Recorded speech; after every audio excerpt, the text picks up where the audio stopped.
Hello and welcome to this session of Win-Loss Week. My name is Cameron Turnbow and I am the Senior Director of Customer Success at Clozd. Today we're going to talk about how to build a scalable win-loss program. I'm here with Aisling Conroy from 8am. Aisling, thanks so much for joining us. Great to be here.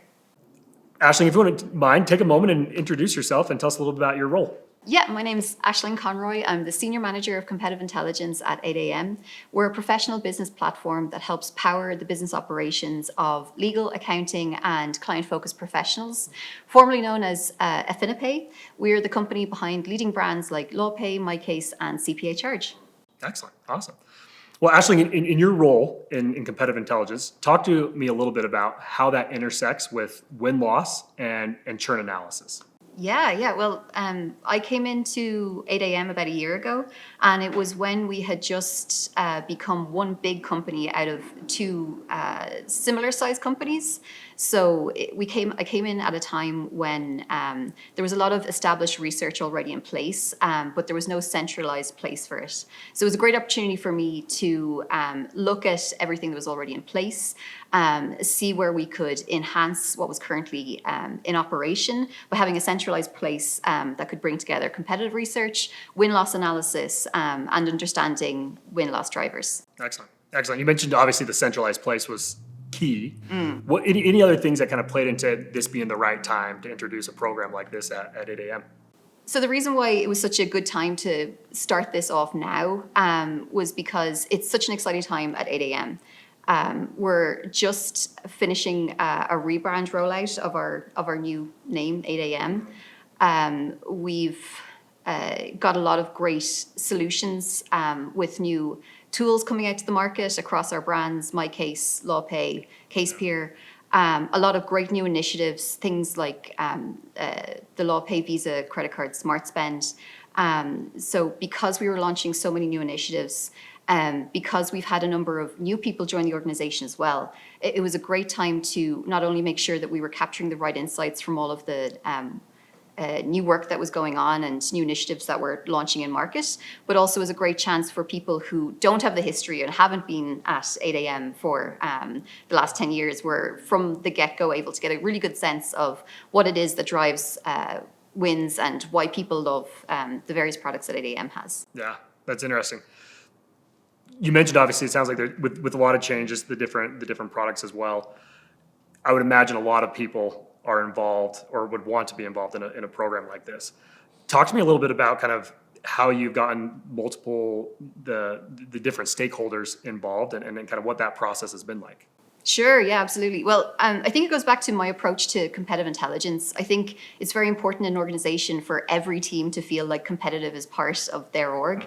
So very early in being part of 8am, I wanted to make sure that I was meeting and understanding the priorities, the current initiatives that were happening in the product org, the marketing org, and the sales org. And when I knew that, it meant that even from very early on in our win-loss program, we were able to take out the insights that I knew would be most impactful to the right stakeholder at the right time.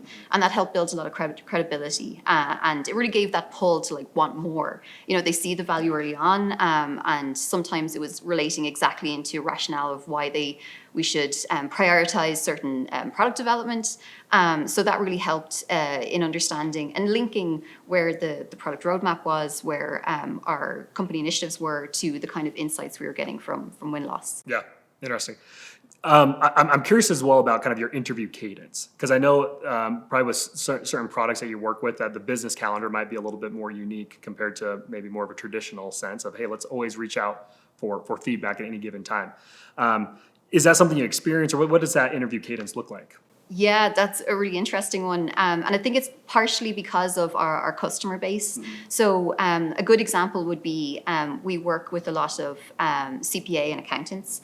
And everyone in the US knows that come tax season, that is the time when these folks are heads down working for their own clients' tax returns. So that's a time where we were able to pull back on reaching out to those individuals and then focus more to other areas of the business. Because we have so many products and kind of focus in other areas that maybe didn't have the same business cadence. We were also able throughout the year, I think what was important was to early on establish a research roadmap calendar where I was matching initiatives that the product and marketing team had to the types of interviews we wanted to conduct and the types of topic areas we wanted to get into. So with that, it gave us the flexibility to be able to not only make sure that we were having a regular flow of new insights coming in, but that we were linking it to make sure that the conversations we were having the most impact with what was the initiative that was most important at that time for the org. Yeah, that's interesting. I know you guys do churn interviews. Tell me a little bit about that with the kind of your strategy when it comes to churn analysis. How do you tackle that at 8 a.m.? Yeah. Well, it's a little bit different from the win-loss analysis.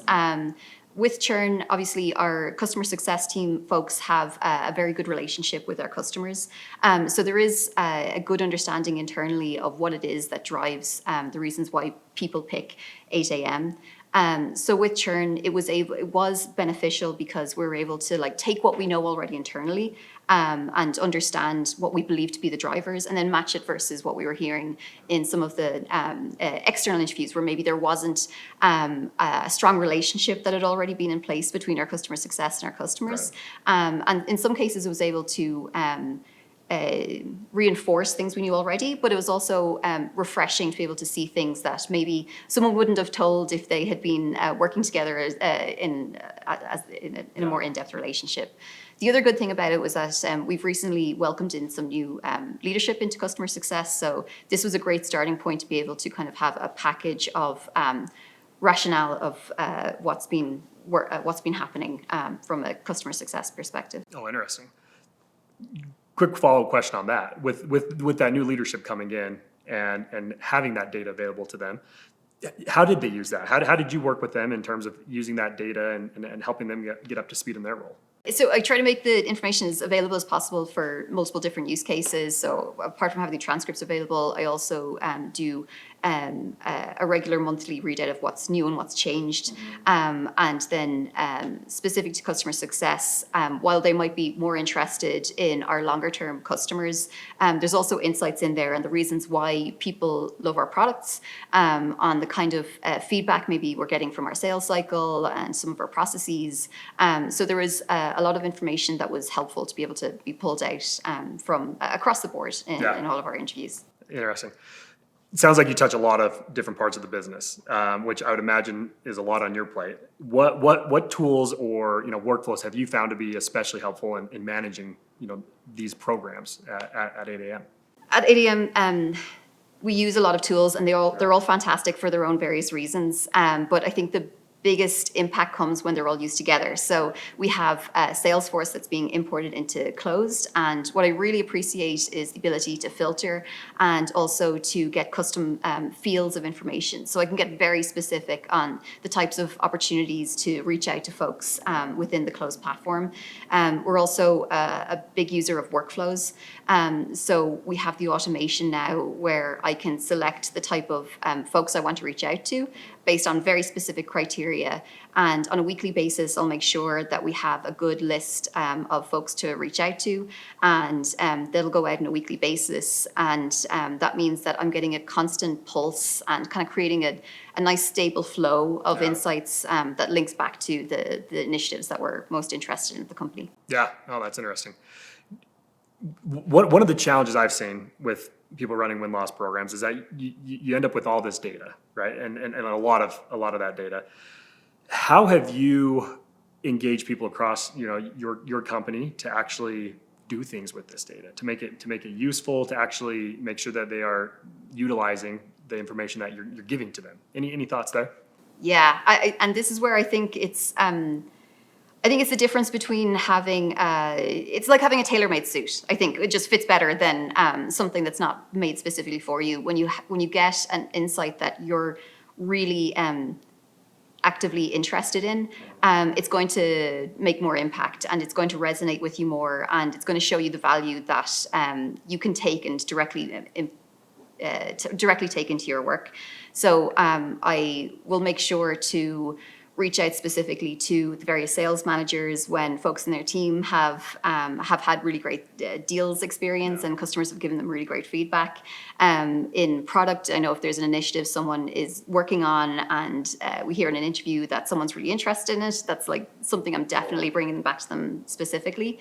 So it's about making sure that the kernel of insight is the kernel of insight is the easiest thing to get at. I don't want them to, it's not like a murder mystery, as they say, like you don't need to do a lot of digging to get to the answer. It's like, here's the answer and there's more context if you want to go deeper. Yeah. And I think with just a little bit of, by whetting their appetite with some quick wins, it creates the pull then to want to know more. Yeah, interesting. Do you ever find that people come back to you and say, hey, this is great data, but we can just get this internally, or we already know this? Like, and if so, how do you deal with that thought? I mean, yeah, and it's true. Like, I wouldn't want to stop any of the research that's going on. There's lots of research that is very beneficial that 8am does. We research all the time. We're always talking to our customers. Everyone at the company is in a way conducting their own insights on drivers and why people love our products. But because of that, to your point, sometimes people say like, hey, well, we're doing this anyway. So what additional value are we getting? And I would say the additional value that comes is in the consistency and the objectivity that we get with this program specifically. Consistency in that we're able to ask the same set of questions to similar types of people very consistently, and it's a lot easier to bring out themes. And then the objectivity as well. I talked before about not wanting to ruin a relationship. I mean, we tend to have really great conversations with prospects, and it is nice knowing that after someone's had a chance to maybe work with the tool a little bit, sit back, consider what they've just been through, especially if they've chosen us versus other competitors as well.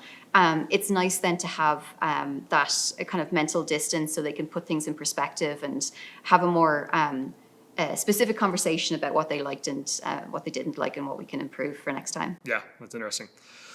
Ashley, let me ask you this just in closing. Looking back on your time running win-loss, churn programs, competitive intelligence programs, for someone that's just getting started, that's wanting to get out of the gate, what have you learned over your time that if you went back and did it again from day one that you would implement right out of the start? What's a key learning that you would suggest to them? Oh gosh, yeah. I think I would just make sure that there's as many people involved as possible, probably even with more stages.